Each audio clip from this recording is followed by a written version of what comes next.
Olá, meus queridos. Esta é mais uma devocional da Igreja Batista da Família em Higienópolis, na cidade de São Paulo.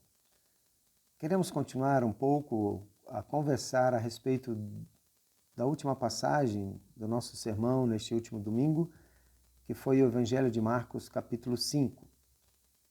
Como vimos ali, o Senhor Jesus revela o seu poder e autoridade ao fazer 3 milagres, ao exercer 3 milagres ali, com 3 pessoas distintas.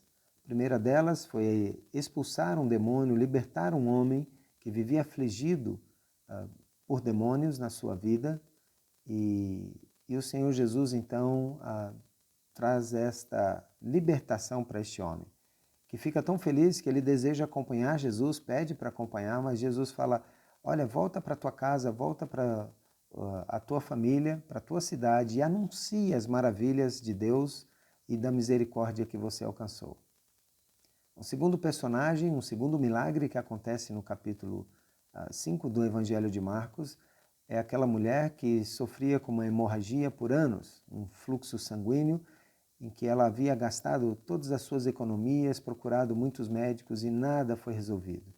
Tamanha a fé desta mulher que ela ouviu a respeito de Jesus, imaginou que se pelo menos ela pudesse tocar na vestimenta dele, ela seria curada.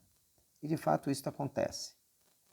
Ela toca na vestimenta de Jesus e Jesus, em meio à multidão, percebe que emanou o poder dele e ele pergunta aos discípulos: quem me tocou? Os discípulos ficam até estranham a colocação de Jesus, fala: tanta gente se espremendo aqui, o Senhor pergunta quem te tocou? Mas ele finalmente volta-se para aquela mulher e diz que a fé dela, a fé que ela depositou nele, tinha curado e ela estava livre do seu sofrimento, da sua agonia, da sua aflição. O terceiro milagre neste capítulo é de uma criança, não é? Uma jovenzinha, a Talita, de 12 anos de idade. Ela é filha de Jairo, que é um dos chefes da sinagoga local. A notícia é que ela estava morrendo, mas neste intermédio, quando Jesus tem este evento com a mulher hemorrágica, chega mais alguém da casa de Jairo e fala: olha, não perturbe mais o mestre, porque a sua filha, Jairo, já morreu.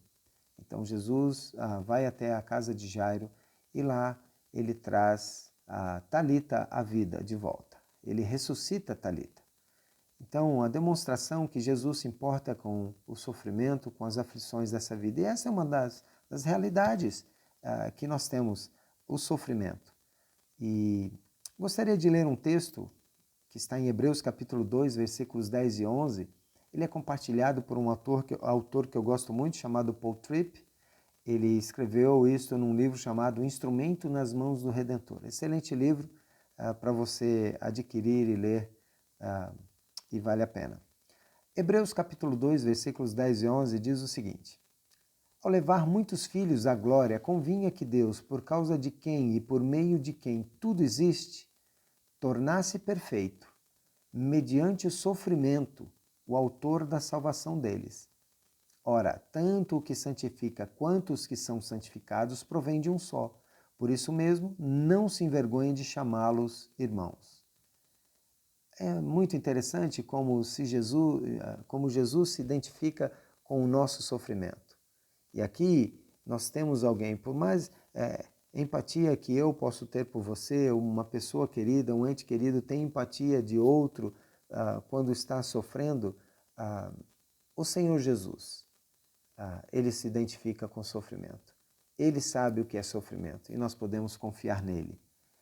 O que está dizendo aqui é que ele primeiro estabelece a nossa identidade em Cristo Jesus, que nós somos membros da mesma família, ao ponto dele nos chamar de irmãos.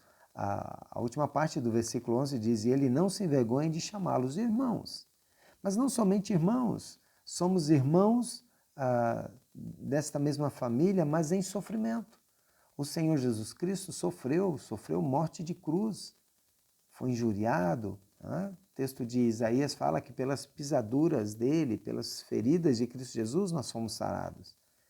E morte violenta, não conseguimos imaginar o tamanho do sofrimento do nosso Salvador. Por isso mesmo ele se compadece, ele se identifica com qualquer outro sofrimento que nós, eu e você, possamos passar nessa vida aqui. Então, nós somos irmãos em sofrimento e o propósito de Deus é nos levar à santidade. Em Cristo Jesus, ele foi aperfeiçoado pelo sofrimento para se tornar o meu e o teu Salvador. O sofrimento na minha e sua vida é para nos levar a uma santidade nesta caminhada cristã. Deus tem propósito, ele tem os seus propósitos com o sofrimento nesta vida. Por isso, temos um Salvador que se compadece de nós.